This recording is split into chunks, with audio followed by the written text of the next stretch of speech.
آج 12 ذوالحج دوسرا جمعہ کا وہ نورانی اور بابرکت دن آ چکا ہے جس کا برسوں سے انتظار تھا۔ آج کسی بھی وقت اللہ کی لاڈلی سورت صرف 33 بار پڑھ لو، اللہ کے حکم سے بند قسمتیں کھل جاتی ہیں، ناممکن کام آسان ہو جاتے ہیں، دل کی برسوں پرانی مرادیں پوری ہونے لگتی ہیں اور مانگی گئی دعائیں عرش تک پہنچتی ہیں۔ یقین کریں بہت سے لوگ پوری زندگی ایسے خاص وظیفے کی تلاش میں رہتے ہیں، مگر ہر کسی کو یہ راز نصیب نہیں ہوتا۔ خدارا اس مبارک موقع کو معمولی مت سمجھنا۔ بسم اللہ الرحمن الرحیم۔ آج 12 ذوالحج دوسرا جمعہ کا وہ مبارک نورانی اور عظمت والا دن آ چکا ہے جس کا انتظار نہ جانے کتنے لوگ پورا سال کرتے ہیں، کیونکہ اللہ والوں کا کہنا ہے کہ ذوالحج کے یہ مبارک دن اور خاص طور پر جمعہ کا دن وہ وقت ہوتا ہے جب آسمانوں کے دروازے کھول دیے جاتے ہیں، رحمتیں زمین پر نازل ہوتی ہیں اور اللہ تعالیٰ اپنے بندوں کی دعاؤں کو خاص نظر کرم سے دیکھتے ہیں۔ آج میں آپ کے لیے ایسا زبردست، مجرب، روح کو ہلا دینے والا اور تقدیر بدل دینے والا وظیفہ لے کر حاضر ہوا ہوں کہ اگر آپ نے آج اسے یقین کامل کے ساتھ پڑھ لیا تو آپ کی برسوں کی بندشیں، پریشانیاں، ناکامیاں اور دل کے اندر چھپی ہوئی ہر ادھوری خواہش اللہ پاک اپنے فضل و کرم سے پوری فرما دیں گے۔ اگر آپ کی شادی میں رکاوٹ ہے، اگر رزق بند ہے، اگر کاروبار تباہ ہو چکا ہے، اگر گھر میں ہر وقت لڑائیاں رہتی ہیں، اگر اولاد نافرمان ہو گئی ہے، اگر قرضوں نے زندگی اجیرن کر دی ہے، اگر بیماری ختم ہونے کا نام نہیں لے رہی، اگر مقدمہ چل رہا ہے، اگر دشمن سکون چھین چکے ہیں، اگر قسمت سوئی ہوئی محسوس ہوتی ہے، اگر آپ راتوں کو جاگ جاگ کر روتے ہیں، اگر دل کے اندر کوئی ایسی خاموش تکلیف ہے جو آپ کسی کو نہیں بتا سکتے، تو خدا کے لیے آج کا یہ وظیفہ ہرگز مت چھوڑنا، کیونکہ بعض اوقات اللہ تعالیٰ ایک ہی دن میں وہ عطا فرما دیتے ہیں جس کے لیے انسان برسوں تک در بدر دعائیں مانگتا رہتا ہے۔ یاد رکھیے جمعہ کا دن کوئی عام دن نہیں، یہ تمام دنوں کا سردار ہے، رحمتوں کا دن ہے، قبولیت کا دن ہے، برکتوں کا دن ہے۔ حضور اکرم صلی اللہ علیہ وآلہ وسلم نے فرمایا کہ اللہ تعالیٰ کے نزدیک جمعہ کا دن عید الفطر اور عید الاضحیٰ سے بھی زیادہ عظمت اور شان والا ہے۔ اسی دن حضرت آدم علیہ السلام کو پیدا کیا گیا، اسی دن انہیں جنت میں زمین پر بھیجا گیا اور اسی دن قیامت قائم ہوگی۔ اور سب سے بڑی بات یہ کہ جمعہ کے دن ایک ایسی گھڑی آتی ہے کہ اگر اس وقت کوئی بندہ سچے دل سے اللہ تعالیٰ سے دعا مانگ لے تو اللہ پاک اس کی دعا کو رد نہیں فرماتے۔ ناظرین، ہو سکتا ہے آج وہ قبولیت کی گھڑیاں آپ کے نصیب میں لکھی جا چکی ہوں، ہو سکتا ہے آج اللہ پاک آپ کی برسوں کی دعاؤں کو فیصلہ فرمانے والے ہوں، ہو سکتا ہے آج رات فرشتوں کو حکم مل جائے کہ میرے اس بندے کی تمام پریشانیاں ختم کر دو۔ اس لیے اس مبارک الوقت کو ضائع مت ہونے دینا۔ ذوالحج کا مہینہ ویسے ہی اللہ تعالیٰ کے نزدیک بہت عظمت والا مہینہ ہے، یہ قربانی، عبادت، مغفرت اور رحمتوں کا مہینہ ہے۔ ان دنوں میں کیا جانے والا ہر نیک عمل اللہ تعالیٰ کو بہت زیادہ محبوب ہوتا ہے۔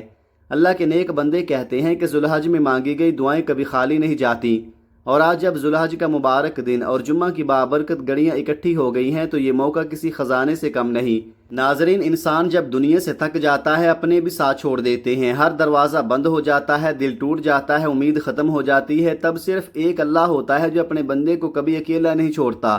اللہ تعالیٰ فرماتے ہیں کہ مجھے پکارو، میں تمہاری دعائیں قبول کروں گا، اور اللہ پاک نے اپنے ذکر میں ایسی طاقت رکھی ہے کہ مردہ قسمتیں بھی جاگ اٹھتی ہیں، ناممکن ممکن بن جاتا ہے اور ٹوٹا ہوا انسان دوبارہ کھڑا ہو جاتا ہے۔ حضرت ابو سعید خدری رضی اللہ تعالیٰ عنہ روایت کرتے ہیں کہ ایک مرتبہ حضرت موسیٰ علیہ السلام نے اللہ تعالیٰ سے عرض کیا کہ اے میرے رب، مجھے کوئی ایسا ذکر عطا فرما جس کے ذریعے میں تجھے پکارا کروں۔ اللہ تعالیٰ نے فرمایا، اے موسیٰ، لا الہ الا اللہ پڑھا کرو۔ حضرت موسیٰ علیہ السلام نے عرض کیا، یا اللہ، یہ تو تیرے سارے بندے پڑھتے ہیں، میں کوئی خاص چیز چاہتا ہوں۔ اللہ تعالیٰ نے فرمایا، اے موسیٰ، اگر ساتوں آسمان اور ساتوں زمینیں ایک پلڑے میں رکھ دی جائیں اور دوسرے پلڑے میں لا الہ الا اللہ رکھ دیا جائے تو لا الہ الا اللہ والا پلڑا زیادہ بھاری ہوگا۔ ناظرین، ذرا سوچیے، جس ذکر کی طاقت 7 آسمانوں اور 7 زمینوں سے زیادہ ہو، وہ آپ کی تقدیر کیوں نہیں بدل سکتا؟ وہ آپ کی بندشیں کیوں نہیں توڑ سکتا؟ وہ آپ کے رزق کے دروازے کیوں نہیں کھول سکتا؟ وہ آپ کے نصیب کے اندھیرے کیوں نہیں ختم کر سکتا؟ اللہ کا ذکر صرف الفاظ نہیں، یہ سکون ہے، یہ روشنی ہے، یہ امید ہے، یہ دلوں کی زندگی ہے، یہ روح کی غذا ہے۔ جب انسان اللہ کو یاد کرتا ہے تو اللہ تعالیٰ فرشتوں کے سامنے اپنے بندے کا ذکر فرماتے ہیں۔ جب انسان کی زبان پر اللہ کا نام آ جاتا ہے تو دل کے اندر عجیب سکون اترنے لگتا ہے، پریشانیاں آہستہ آہستہ ختم ہونے لگتی ہیں، دل پر چھایا ہوا بوجھ ہلکا ہونے لگتا ہے اور انسان محسوس کرتا ہے کہ میرا اللہ میرے ساتھ ہے۔ حافظ ابن تیمیہ فرماتے ہیں کہ اللہ کا ذکر دل کے لیے ایسا ہے جیسے مچھلی کے لیے پانی، جس طرح پانی کے بغیر مچھلی زندہ نہیں رہ سکتی، اسی طرح اللہ کے ذکر کے بغیر دل مردہ ہو جاتا ہے۔ ناظرین، آج کا یہ وظیفہ ایسا وظیفہ ہے جس سے لاکھوں لوگوں نے فائدہ اٹھایا۔ کسی کی شادی ہوئی، کسی کو اولاد ملی، کسی کے کاروبار میں برکت ہوئی، کسی کی بیماری ختم ہوئی، کسی کے قرض اتر گئے، کسی کی بد قسمت کھل گئی اور کسی کی برسوں کی دعائیں قبول ہو گئیں۔ اس لیے آج جب بھی وقت ملے چند منٹ نکال کر یہ وظیفہ ضرور پڑھ لینا۔ ہو سکتا ہے یہی چند لمحے آپ کی پوری زندگی بدل دے۔ ہو سکتا ہے آج اللہ تعالیٰ آپ کی تقدیر کا فیصلہ بدل دے۔ ہو سکتا ہے آج آپ کے نصیب کا بند دروازہ کھل جائے۔ ہو سکتا ہے آج رات آپ کے حق میں آسمانوں پر فیصلے لکھ دیے جائیں، اور ہو سکتا ہے کہ آپ کل صبح ایک نئی امید، نئی خوشی اور نئی زندگی کے ساتھ اٹھیں۔ اس لیے خدا کے لیے اس عمل کو معمولی مت سمجھنا، کیونکہ بعض اوقات صرف چند لمحوں کی عبادت انسان کی پوری زندگی بدل دیتی ہے۔ اور یاد رکھنا، اگر یہ وقت ہاتھوں سے نکل گیا تو شاید پورا سال انسان صرف یہی سوچتا رہ جائے کہ کاش میں نے اس مبارک دن اللہ کو پکار لیا ہوتا، کاش میں نے آج کا وظیفہ پڑھ لیا ہوتا، کاش میں نے اپنے رب سے مانگ لیا ہوتا۔ کیونکہ جب اللہ دینے پر آتا ہے تو پھر بند دروازے، ٹوٹی امیدیں، ناممکن حالات اور دنیا کی کوئی طاقت اس کے فیصلے کو نہیں روک سکتی۔ آپ چاہے دنیا جہاں کے کسی بھی کونے سے تعلق رکھتے ہوں، آپ پاکستان میں ہیں، انڈیا میں ہیں، بنگلہ دیش، سعودی عرب، عمان، دبئی، قطر، جاپان، مسقط یا دنیا کے کسی بھی ملک میں رہتے ہوں، جیسے ہی آپ کے ملک میں 12 ذوالحج اور دوسرا جمعہ کا مبارک دن آ جائے تو آج کا یہ وظیفہ کسی صورت مت چھوڑنا، کیونکہ ذوالحج کے یہ بابرکت دن ویسے ہی اللہ تعالیٰ کے نزدیک بہت عظمت والے ہیں، اور جب ان مبارک دنوں میں جمعہ جیسا رحمتوں والا دن شامل ہو جائے تو پھر یہ وقت اللہ کی خاص رحمتوں، برکتوں اور قبولیت کا خزانہ بن جاتا ہے۔ آج آپ نے یہ وظیفہ لازمی پڑھنا ہے، چاہے آپ اسے نماز فجر کے بعد پڑھ لیں، چاہے ظہر کے بعد، عصر کے بعد، مغرب کے بعد یا عشاء کے بعد۔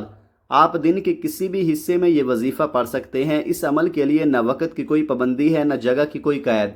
آپ گھر میں ہیں تو گھر میں پڑھ لیں، دکان پر ہیں تو دکان پر پڑھ لیں، دفتر میں ہیں تو دفتر میں پڑھ لیں، سفر میں ہیں تو سفر میں پڑھ لیں، لیکن خدا کے لیے آج کے اس عمل کو معمولی سمجھ کر ہرگز نہ چھوڑنا، کیونکہ بعض اوقات چند منٹ کی عبادت انسان کی پوری تقدیر بدل دیتی ہے۔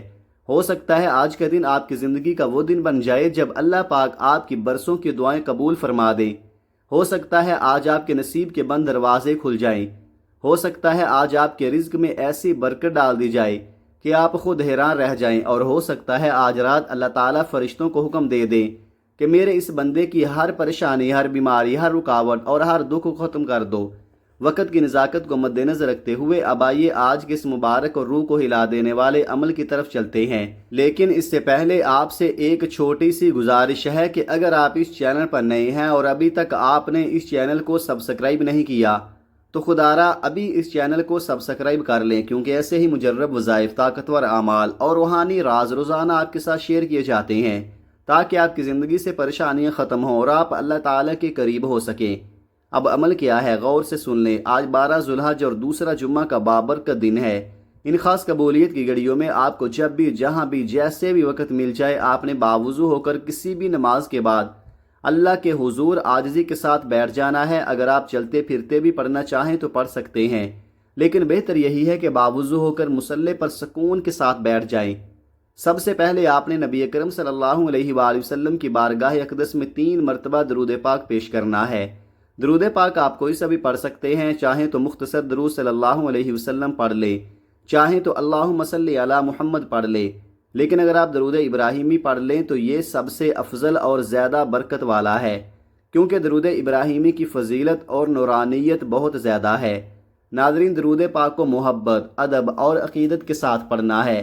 حضور اکرم صلی اللہ علیہ وآلہ وسلم نے فرمایا کہ جو شخص مجھ پر 1 مرتبہ درود بھیجتا ہے، اللہ تعالیٰ اس پر 10 رحمتیں نازل فرماتا ہے، اس کے 10 گناہ مٹا دیتا ہے اور اس کے 10 درجات بلند فرما دیتا ہے۔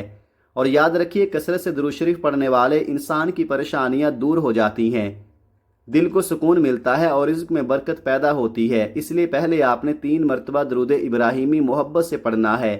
1 مرتبہ ثواب کی نیت سے میرے ساتھ بھی ضرور پڑھ لیں۔ اللہم صلی علی محمد وعلی آل محمد کما صلیت علی ابراہیم وعلی آل ابراہیم انک حمید مجید۔ اللہم بارک علی محمد وعلی آل محمد کما بارکت علی ابراہیم وعلی آل ابراہیم انک حمید مجید۔ جب آپ 3 بار درود پاک پڑھ لیں تو اس کے بعد آپ نے اپنے مقصد کی نیت کرنی ہے، کیونکہ انسان جب بھی کوئی سفر کرتا ہے تو اسے معلوم ہوتا ہے کہ اسے کہاں پہنچنا ہے۔ اسی طرح وظیفہ بھی نیت کے بغیر ادھورا رہتا ہے۔ اس لیے دل ہی دل میں اپنے مقصد کو سوچ لیں۔ اگر آپ کرائے کے گھر میں رہتے ہیں اور اپنا ذاتی گھر چاہتے ہیں تو اس کی نیت کر لیں۔ اگر آپ لاکھوں کے قرض میں ڈوبے ہوئے ہیں اور قرض دار آپ کو پریشان کر رہے ہیں تو نیت کر لیں کہ یا اللہ میرا قرض اتر جائے۔ اگر بے روزگاری نے سکون چھین لیا ہے تو اچھی نوکری کی نیت کر لے۔ اگر شادی میں رکاوٹ ہے تو اچھی اور نیک رشتے کی نیت کر لے۔ اگر شوہر یا اولاد نافرمان ہیں تو ان کی ہدایت کی نیت کر لے۔ اگر بیماری ختم نہیں ہو رہی تو شفا کی نیت کر لے۔ الغرض آپ کے دل میں جو بھی حاجت ہے، جو بھی مقصد، جو بھی خاموش دعا چھپی ہوئی ہے، آج اللہ کے سامنے کھول کر رکھ دیں، کیونکہ آج آپ کسی انسان سے نہیں بلکہ دونوں جہانوں کے مالک اللہ تعالیٰ سے مانگ رہے ہیں۔ جب آپ اپنے مقصد کی نیت کر لیں تو اس کے بعد ایک مرتبہ اعوذ باللہ من الشیطان الرجیم بسم اللہ الرحمن الرحیم پڑھ کر وظیفے کا آغاز کرنا ہے، کیونکہ تعوذ اور تسمیہ پڑھنے سے شیطانی اثرات ختم ہو جاتے ہیں اور جو کام اللہ کے نام سے شروع کیا جائے اس میں خیر، برکت، سلامتی اور کامیابی شامل ہو جاتی ہے۔ اور جب آپ نیت کر لیں، تعوذ اور تسمیہ پڑھ لیں تو پھر اپنے دل و دماغ کو دنیا سے ہٹا لیں۔ یوں محسوس کیجئے جیسے آپ مدینے کی پاک فضاؤں میں بیٹھے ہیں، جیسے آپ روضہ رسول کی جالیوں کے قریب بیٹھ کر روتے ہوئے اپنے رب سے مانگ رہے ہیں۔ اور اس عمل کے دوران نہ کسی سے بات کرنی ہے، نہ کسی کو اپنے قریب آنے دینا ہے، بلکہ پوری توجہ، یقین اور دل کی گہرائی کے ساتھ اللہ تعالیٰ کی رحمت کو محسوس کرتے ہوئے یہ وظیفہ پڑھنا ہے، کیونکہ آج کی یہ چند گھڑیاں ہو سکتا ہے آپ کی پوری زندگی بدل دیں۔ اب سب سے پہلے نمبر پر جو وظیفہ آپ نے پڑھنا ہے وہ کوئی عام وظیفہ نہیں، یہ اللہ تعالیٰ کے دو ایسے مبارک اور جلالی صفاتی نام ہیں جن کے بارے میں اللہ والے کہتے ہیں کہ یہ بند قسمتوں کو جگا دیتے ہیں، سوئی ہوئی تقدیر کو بدل دیتے ہیں اور ٹوٹے ہوئے انسان کو پھر سے امید دے دیتے ہیں۔ صحابہ کرام رضوان اللہ علیہم اجمعین نے ایک مرتبہ نبی کریم صلی اللہ علیہ وآلہ وسلم کی بارگاہ میں عرض کیا کہ یا رسول اللہ، اللہ تعالیٰ کے 99 نام ہیں، لیکن ان تمام ناموں میں سب سے زیادہ طاقت والا نام کون سا ہے؟ سب سے زیادہ اثر والا نام کون سا ہے؟ وہ کون سا مبارک نام ہے کہ جس کے ذریعے مانگی گئی دعا فوراً عرش تک پہنچتی ہے؟ ناظرین، روایتوں میں آتا ہے کہ صحابہ کرام نے تحقیق کی، اللہ تعالیٰ کے بہت سے مبارک ناموں کا ذکر کیا، لیکن اللہ والوں نے فرمایا کہ یا حی یا قیوم ایسا عظیم اسم مبارک ہے کہ جسے اگر سچے دل سے پڑھا جائے تو اللہ تعالیٰ کی رحمت فوراً متوجہ ہو جاتی ہے۔ یہ وہ مبارک الفاظ ہیں جنہیں پڑھتے ہی دل کو سکون ملتا ہے، قسمت کے بند دروازے کھلنے لگتے ہیں اور انسان کی ٹوٹی ہوئی امیدیں دوبارہ زندہ ہونے لگتی ہیں۔ یا حی یعنی ہمیشہ زندہ رہنے والا رب، اور یا قیوم یعنی پوری کائنات کو سنبھالنے والا رب۔ جب بندہ ان دونوں مبارک ناموں کو محبت، یقین اور عاجزی کے ساتھ پکارتا ہے تو گویا وہ اپنے رب کی رحمت کے دروازے پر دستک دیتا ہے۔ اور یاد رکھیے، جب اللہ تعالیٰ اپنے بندے کی طرف متوجہ ہو جائیں تو پھر دنیا کی کوئی طاقت اس بندے کی تقدیر کو بدلنے سے نہیں روک سکتی۔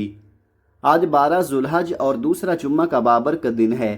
آج کی رات بھی عظمت والی رات ہے، آج کا دن بھی رحمتوں والا دن ہے، اور ایسے مبارک وقت میں اگر بندہ یا حی یا قیوم کو یقین کے ساتھ پڑھ لے تو اللہ تعالیٰ کی رحمت جوش میں آ جاتی ہے۔ یہ صرف الفاظ نہیں، یہ اللہ تعالیٰ کا اسم اعظم ہے۔ یہ وہ مبارک ذکر ہے جو عرش الہی کو ہلا دیتا ہے۔ یہ وہ ذکر ہے جسے اللہ والے اپنے دلوں کا سکون کہتے ہیں۔ پڑھنے کا طریقہ غور سے سن لیں۔ یا حی یا قیوم 1 بار، یا حی یا قیوم 2 بار، یا حی یا قیوم 3 بار۔ اس طرح آپ نے ہاتھوں کی انگلیوں پر یا تسبیح کے دانوں پر صرف 11 بار پڑھنا ہے۔ یاد رکھیے، اللہ والے جب بھی کوئی وظیفہ پڑھتے تھے تو سب سے پہلے اپنے رب کو راضی کرتے تھے، پہلے اللہ تعالیٰ کی بارگاہ میں عاجزی اختیار کرتے تھے، پھر اپنی حاجات پیش کرتے تھے۔ لیکن آج ہم کیا کرتے ہیں؟ ہم سیدھا کہتے ہیں یا اللہ میری یہ مشکل حل کر دے، یا اللہ میری حاجت پوری کر دے۔ حالانکہ اللہ کے بندوں، پہلے اپنے رب کو راضی تو کرو، پہلے اس کے سامنے جھکو، پہلے اس کے ذکر سے اپنے دل کو نرم کرو، پھر دیکھو تم جو مانگو گے اللہ تعالیٰ عطا بھی فرمائیں گے۔ کیونکہ جب بندہ اللہ تعالیٰ کے مبارک ناموں کا ذکر کرتا ہے تو اللہ کی رحمت اس بندے کی طرف متوجہ ہو جاتی ہے، اور جب اللہ کی توجہ کسی بندے پر ہو جائے تو پھر ناممکن بھی ممکن بن جاتا ہے۔ اس لیے آج یا حی یا قیوم کو صرف 11 مرتبہ اس یقین کے ساتھ پڑھنا ہے کہ میرا رب مجھے خالی ہاتھ نہیں لٹائے گا، میرا رب میری خاموش دعاؤں کو بھی سن رہا ہے، میرا رب میرے آنسو کو بھی دیکھ رہا ہے، اور میرا رب میرے دل کے اندر چھپی ہوئی ہر تکلیف کو جانتا ہے۔ جب آپ پہلے نمبر پر یا حی یا قیوم 11 بار محبت، یقین اور عاجزی کے ساتھ پڑھ لیں تو اس کے بعد دوسرے نمبر پر جو وظیفہ آپ نے پڑھنا ہے وہ ایک ایسی مبارک قرآنی صورت کا وظیفہ ہے کہ جسے سن کر عرش الہی بھی جھوم اٹھتا ہے۔ یہ وہ عظیم صورت ہے جو اللہ تعالیٰ کی وحدانیت عظمت اور بے نیازی کو بیان کرتی ہے۔ اور یاد رکھیے، جو بندہ اپنے رب کی وحدانیت کا اقرار کرتا ہے اللہ تعالیٰ اس بندے سے محبت فرماتے ہیں۔ ناظرین، دوسرے نمبر پر آپ نے سورہ اخلاص پڑھنی ہے۔ یہ وہ مبارک سورت ہے جس کے بارے میں نبی کریم صلی اللہ علیہ وآلہ وسلم نے فرمایا کہ ایک مرتبہ پڑھنے سے قرآن پاک کے 1/3 حصے کا ثواب ملتا ہے، اور 3 مرتبہ پڑھنے والے کو مکمل قرآن مجید پڑھنے کا ثواب عطا کر دیا جاتا ہے۔ ذرا سوچئے، جب عام دنوں میں سورہ اخلاص کتنی عظمت ہے، تو آج 12 ذوالحج اور دوسرا جمعہ جیسے مبارک دن میں اس سورت کی کتنی برکتیں، کتنی رحمتیں اور کتنی قبولیت ہوگی۔ آج وہ مبارک گھڑیاں ہیں جب اللہ تعالیٰ اپنے بندوں کی دعاؤں کو خاص نظر کرم سے دیکھ رہے ہیں۔ آج رحمتیں برس رہی ہیں، آج فرشتے آمین کہہ رہے ہیں۔ ثواب کی نیت سے ایک مرتبہ سورہ اخلاص کی تلاوت دل کی گہرائی سے سن لیں۔ بسم اللہ الرحمن الرحیم، قل هو اللہ احد اللہ الصمد لم یلد ولم یولد ولم یکن لہ کفوا احد۔ اس طرح آپ نے سورہ اخلاص کو ہاتھوں کی انگلیوں پر یا تسبیح کے دانوں پر صرف 33 مرتبہ پڑھنا ہے، لیکن یاد رکھیے یہ صرف الفاظ نہیں، اللہ تعالیٰ کی توحید کا اعلان ہے۔ یہ اس بات کا اقرار ہے کہ اللہ ایک ہے، اللہ بے نیاز ہے، نہ وہ کسی کا باپ ہے اور نہ وہ کسی کا بیٹا، اور نہ ہی اس جیسا کوئی دوسرا ہے۔ ناظرین، جب بندہ اپنے رب کی وحدانیت کا ذکر کرتا ہے تو اللہ تعالیٰ کی رحمت اس بندے کے قریب آ جاتی ہے، اس کے دل کی ویرانی ختم ہونے لگتی ہے، اس کے نصیب کے بند دروازے کھلنے لگتے ہیں، اور اس کی خاموش دعائیں آسمانوں تک پہنچنے لگتی ہیں۔ ناظرین، سورہ اخلاص ایسی عظیم صورت ہے کہ اللہ والے کہتے ہیں جو شخص اسے یقین کے ساتھ پڑھ لے اللہ تعالیٰ اس کے لیے آسانیاں پیدا فرما دیتے ہیں۔ اگر کوئی بے اولاد ہے، برسوں سے اولاد کی نعمت کے لیے تڑپ رہا ہے، راتوں کو اٹھ اٹھ کر رو رہا ہے، تو آج 12 ذوالحج اور دوسرا جمعہ کے مبارک دن سورہ اخلاص کو 33 مرتبہ پڑھ لے۔ اس یقین کے ساتھ پڑھنا ہے کہ میرا رب مجھے خالی ہاتھ واپس نہیں لٹائے گا، میرا رب میری آنکھوں کے آنسو بھی دیکھ رہا ہے، میرا رب میرے دل کی خاموش فریاد بھی سن رہا ہے، اور میرا رب میری ہر دعا کو قبول کرنے پر قادر ہے۔ جب آپ دوسرے نمبر پر 33 مرتبہ سورہ اخلاص محبت، یقین اور عاجزی کے ساتھ مکمل پڑھ لے، تو اس کے بعد آخر میں تیسرے نمبر پر جو عظیم اور طاقتور وظیفہ آپ نے پڑھنا ہے وہ رب کریم کے ایک ایسے صفاتی نام کا وظیفہ ہے کہ جس نے بھی اسے سچے دل سے پڑھا اللہ تعالیٰ نے اس کی جھولی نعمتوں سے بھر دی۔ یہ ایسا مبارک نام ہے جو بند قسمتوں کو کھول دیتا ہے، رزق کے دروازے وسیع کر دیتا ہے، اور انسان کی زندگی سے بے سکونی، پریشانی اور تنگ دستی کو ختم کر دیتا ہے۔ آج تیسرے نمبر پر آپ نے یا باسطو پڑھنا ہے۔ یا باسطو اللہ تعالیٰ کا وہ مبارک صفاتی نام ہے جس کا مطلب ہے کشادگی عطا فرمانے والا، رزق وسیع کرنے والا، تنگیوں کو آسانیوں میں بدلنے والا۔ جب بندہ یا باسطو کو یقین اور محبت کے ساتھ پکارتا ہے تو اللہ تعالیٰ اس کی زندگی میں ایسی برکت عطا فرماتے ہیں کہ بند دروازے کھلنے لگتے ہیں، رکی ہوئی کامیابیاں ملنے لگتی ہیں، اور دل کی مرادیں پوری ہونے لگتی ہیں۔ یا باسطو ایسا مبارک ذکر ہے کہ اگر آپ کے راستے میں رکاوٹیں ہیں، بندشیں ہیں، ناکامیاں ہیں، دشمنوں کی رکاوٹیں ہیں، یا کوئی ایسی پریشانیاں ہیں جنہوں نے آپ کا سکون چھین لیا ہے، تو اللہ تعالیٰ اپنے فضل سے ان سب کو ختم فرما دیتے ہیں۔ اور یاد رکھیے، بعض اوقات انسان کو ان آنے والی مصیبتوں کا بھی علم نہیں ہوتا جو اس کی طرف بڑھ رہی ہوتی ہیں، لیکن رب کریم سب جانتا ہے، اور جب بندہ یا باسطو پڑھتا ہے تو اللہ تعالیٰ غیب سے اس کی حفاظت فرماتا ہے۔ آج 12 ذوالحج اور دوسرا جمعہ کا مبارک دن ہے۔ آج اگر یہ تینوں اعمال بتائی گئی ترتیب، تعداد اور یقین کے ساتھ پڑھ لیے جائیں تو اس گھر سے بے سکونی ختم ہو جائے گی، رزق میں برکت آ جائے گی، بیمار کو شفا ملے گی، پریشان حال کو سکون ملے گا، قرض دار کے قرض اترنے کے راستے کھل جائیں گے، اور ہر فرد اپنے اپنے مقصد میں کامیابی پائے گا۔ ناظرین، اگر ان چند منٹوں کے عمل سے دنیا بھی سنور جائے اور آخرت بھی آسان ہو جائے تو اس سے بڑی کامیابی اور کیا ہو سکتی ہے۔ اب توجہ سے سن لیں کہ یا باسطو کو کیسے اور کتنی بار پڑھنا ہے۔ یا باسطو 1 بار، یا باسطو 2 بار، یا باسطو 3 بار۔ اس طرح آپ نے ہاتھوں کی انگلیوں پر یا تسبیح کے دانوں پر صرف 11 بار پڑھنا ہے، اور جب آپ یہ وظیفہ مکمل کر لیں تو آخر میں پھر نبی کریم صلی اللہ علیہ وآلہ وسلم کی بارگاہ اقدس میں 3 مرتبہ درود پاک ضرور پیش کرنا ہے، وہی درود پاک جو آپ نے عمل کے آغاز میں پڑھا تھا، کیونکہ درود پاک ہر دعا کو عرش تک پہنچانے کا وسیلہ ہے۔ یہ عظیم وظیفہ مکمل کرنے کے بعد سب سے پہلے آپ نے اپنے گناہوں کی سچی توبہ کرنی ہے، کیونکہ بعض اوقات بڑے بڑے وظیفے بھی انسان کے گناہوں کی وجہ سے اثر نہیں دکھاتے۔ اس لیے اپنے رب کے سامنے عاجزی سے جھک جائیے، آنکھوں میں آنسو لے آئیے، دل کو نرم کر لیں اور بار بار اپنے رب سے معافی مانگیے، یہاں تک کہ دل کو سکون محسوس ہونے لگے کہ اللہ تعالیٰ نے میری توبہ قبول فرما لی ہے۔ اور جب دل مطمئن ہو جائے تو پھر اپنے رب سے مانگیے، ضد کر کے مانگیے، روتے ہوئے مانگیے، سسکتے ہوئے مانگیے، کیونکہ سجدے کی حالت میں انسان اپنے رب کے سب سے زیادہ قریب ہوتا ہے۔ آج 12 ذو الحج اور دوسرا جمعہ کے مبارک دن کا یہ خاص وظیفہ اکابرین اور اللہ والوں کا بتایا ہوا بے حد مجرب اور آزمودہ عمل ہے۔ ہزاروں لاکھوں لوگوں نے اسے پڑھا اور اللہ تعالیٰ نے ہر ایک کو اس کے مقصد میں کامیابی عطا فرمائی۔ کسی کی شادی ہوئی، کسی کو اولاد ملی، کسی کے قرض اترے، کسی کی بیماریاں ختم ہوئیں، کسی کی قسمت جاگ اٹھی اور کسی کی برسوں کی دعائیں قبول ہو گئیں۔ دعا ہے کہ رب کریم میرا سنانا اور آپ کا سننا اپنی بارگاہ میں قبول و منظور فرمائے، جو مانگا وہ عطا فرمائے، جو نہیں مانگ سکے وہ بھی اپنے فضل سے عطا فرما دے، آمین ثم آمین۔ ناظرین، اپنے رزق میں برکت اور کشادگی کے لیے اللہ تعالیٰ کے 99 ناموں میں سے کوئی ایک نام کمنٹ میں ضرور لکھیں۔ جزاکم اللہ خیرہ۔ اللہ تعالیٰ ہم سب کا حامی و ناصر ہو، آمین۔ اپنا بہت سارا خیال رکھیے گا، ہمیشہ ہنستے رہیں، مسکراتے رہیں۔ ملتے ہیں کسی اگلی ویڈیو میں ایک نئے وظیفے کے ساتھ، تب تک کے لیے اللہ حافظ۔ السلام علیکم ورحمۃ اللہ وبرکاتہ۔